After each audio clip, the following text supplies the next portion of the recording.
सिंध विरण जो ख़्वाहिशमंद यार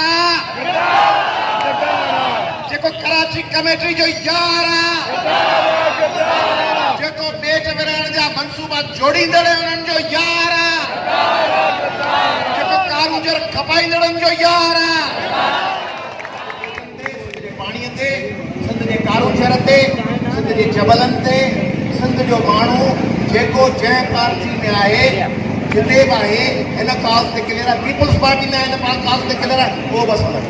peoples party जो वर्कर को ज़िले सदर को पीटीआई में वेठो आहे जो शर्म निकिरी आयो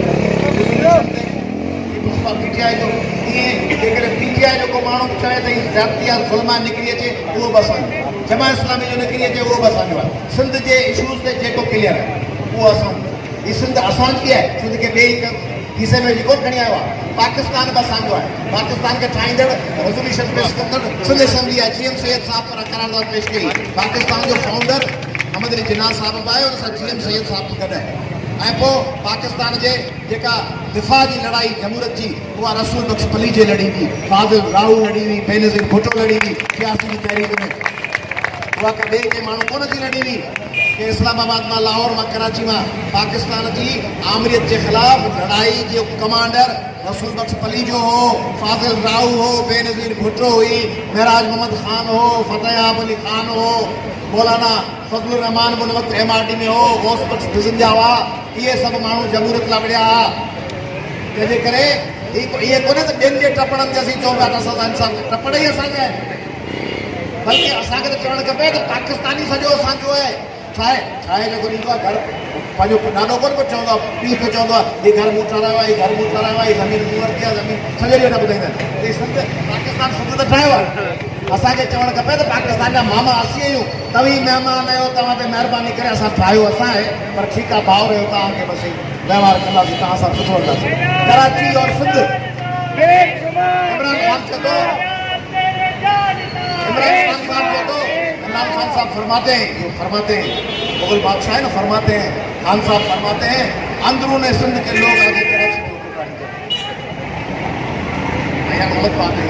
सिंध वालों को नहीं आना चाहिए मगर देखिए इमरान खान साहब इससे और ज्यादा अंदरून सिंध से जुल्फ़िकार अली भुट्टो आके पाकिस्तान का वज़ीर आज़म बनना गलत नहीं बनना चाहिए पाकिस्तान का वज़ीर आज़म इस्लामाबाद या लाहौर या फैसलाबाद से बनना चाहिए था अंदरून सिंध से आके बन गया अंदरून सिंध से आके मोहम्मद खान जोड़े जो बन गया अंदरून सिंध से मोहम्मद अली जिन्ना आया और झिरक से आके गवर्नर जनरल बन गया अंदरून सिंध में आयो ना झिरकन का मोहम्मद अली जिन्ना अंदरून सिंध में आयो गवर्नर थी वियो गलत ॻाल्हि इमरान खान साहब के फार्मूले मूजिब गलत ॻाल्हि है अंदरून सिंध में झिरक वारो माण्हू न अचणु खपंदो ऐं गुलाम मुस्तफ़ा जदोई वज़ीर आज़म न थियणु खपंदो बेनज़ीर न थियणु खपंदी हुई ज़फ़रुल्लाह जमाली अंदरून बलूचिस्तान में आयो बल्ख शेर मज़ारी अंदरून बलूचिस्तान सिंध में आयो ये सब अंदर अचणु खपे Islamabad G8 F7 F8 F4 उते जो जाओ हुजे पर पोइ इमरान खान साहब त मियां वाली में आयो आहे उहो त इस्लामाबाद में पहुचा हुआ अलवी बि आयो आहे कराची खां उहो बि इस्लामाबाद जो कोन्हे अचनि टपड़ ॿधी वापसि अचनि पंहिंजे सिंध मोटी जे अलवी साहब इमरान साहब अंदरून सिंध हलिया अचनि हेॾा अंदरून मियां वाली हलियो वञे वज़ीर आज़म थी अहिड़ी ॻाल्हियूं पियो करे बाबा कराची असांजी आहे असां को लेखो कयो आहे असीं चऊं था त बाबा सॼे सिंध जो तेल में इस्तेमालु कयो नथा ॾियो हलो रोज़ वीडियो हलाईंदा आहिनि कराची कमारा है दूसरे खारे कराची कमारा है ये था चवनि दोस्त जहिड़ो कराची किथां को खणी आया आहिनि लखनऊ मां या ढाका मां या किथां खणी आया आहिनि जर्मनी ऐं अमेरिका फ्रांस मां इहो ईअं ई आउं वेही चवां कासिमाबाद कमाए पियो ऐं ॿिया कासिमाबाद कमाए पियो त कासिमाबाद वारा खाइनि था कासिमाबाद उन्हनि जो आहे त कराची कमाए पियो कराची कमाए किथां थो कराची पाण समुंड खणी आयो आहे किथां यूपी मां किथां खणी आयो आहे कराची जो समुंड सदर समुंड आहे न कराची असांजो कैपिटल आहे हज़ारे सालनि खां हींअर आहे हज़ारे सालनि खां कराची हिते आहे त रिड़ी त कोन आयो आहे समुंड में रिड़ी लहरुनि जे ते पुॻो आहे कराची असांजो आहे ऐं पोइ चऊं रोज़ पालक खा रहे हो शिकारपुर की मीरपुर खास की चावल खा रहे हो और चिल्ला रहे हो भैंस का दूध पी रहे हो घारों का और चिल्ला रहे हो टमाटे खा रहे हो मदीन के और चिल्ला रहे हो चावल खा रहे हो, मिर्च खा रहे हो कुंडरी के और बात कर रहे हो, बाबा सब टपड़ गैस खा रहे हो, ले रहे हो, थाने बुला खान और थाने अहमद खान की पेट्रोल निकाल रहे हो, कंबर शदाद कोट का और हैदराबाद का और घोटकी का और डैरकी का, उस पेट्रोल पे गाड़ी चला रहे हो डिफेंस में। और गुलशन इकबाल में ये पेट्रोल जो गाड़ी में डाला है गुलिस्तान जौहर में, ये निकला है खैरपुर से और बदीन से और थाने बुला खान से। टपड़ सब असांजा आहिनि। पेट्रोल 70 सैकड़ो असांजो आहे, 58 सैकड़ो गैस असांजी आहे, कोयलो सॼी दुनिया जो 7 नंबर ज़ख़ीरो असांजो आहे। टपड़ सभु असांजा आहिनि। टपड़ असांजा, सामान असांजो, हुन ते टोपी निराड़ ते करे और असां वेठा ॿुधायो। तंहिंजे करे मूंखे ॿुधायो त जेको तव्हीं ॿुधायो त जेको सिंध विरहण जो ख़्वाहिशमंद यार आहे,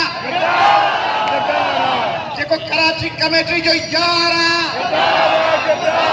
जेको ॿेट विरहण जा मनसूबा जोड़ींदड़ उन्हनि जो यार आहे, जेको कानून खपाईंदड़नि जो यार आहे। असां पाकिस्तान में यकीन था रखूं,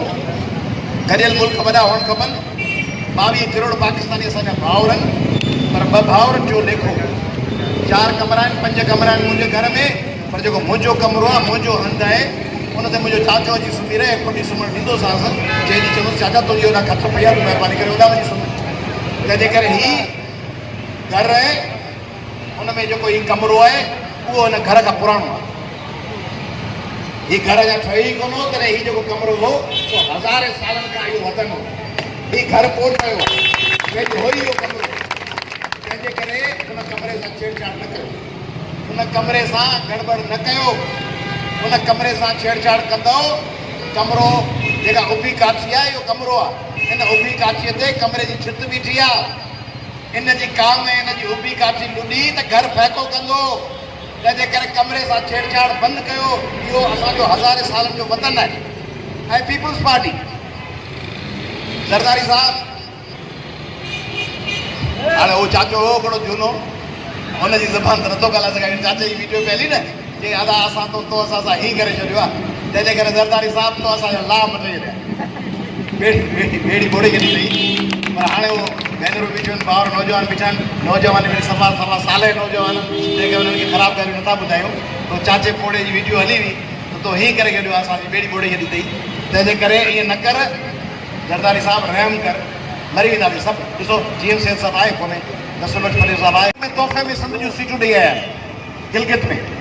ॿिए जो ऑर्डिनेंस हिननि जी मर्ज़ी सां आयो आहे। पोइ वरी सिंधी माण्हुनि गोड़ कयो त पोइ वरी पुठिते था अचनि। पहिरीं आंदो DC खणी आया, पोइ KPK मां कराची में अची रखियऊं, पोइ सिंधियुनि वटि वठ वठा कई, पोइ चऊं त असां कोन मर्कज़ ज़ोरी मोकिलियो आहे। पोइ वरी कागज़ खणी, सिंधी मीडिया अॼुकल्ह होशियारु आहे, वरी कागज़ खणी आया, कागज़ ॾेखारियो त ख़बर पई त बाबा हिननि ई घुराए दरख़्वास्त लिखी त घुरायो, कुझु त कयूं पंहिंजे दोस्तनि खे। तंहिंजे करे इहो धंधो बंदि कयो। सिंध असेंबली खां मुतालबो थो कयां त एक्ट आणे रद्द कयो ऑर्डिनेंस, इलीगल आहे, अनकॉन्स्टिट्यूशनल आहे। I would like to invite the attention of Honorable Supreme Court of Pakistan and Honorable Chief Justice of Sindh High Court, Honorable Ahmad Ali Sheikh Sahab and Honorable Gulzar Sahab. Peoples of Sindh have been seeking your help in this regard. Please come forward. Please pay attention. This ordinance is ultra-virus, unconstitutional, ab initio void from the very beginning. It should be removed, it should be rejected, it should be unearthed, it should be declared null and void. के रद्द कयो। Supreme court हर आईनी गैर आईनी कम के रद्द करे। पाड़ मुरादो वो बेचारी फरियाद कुंवर लाइ केॾी भेण हुई असांजी, हुनखे छिके खणी चलियो, त तुंहिंजे अलाए थेले में छा पियो, हुन ते केस पियो हलाए।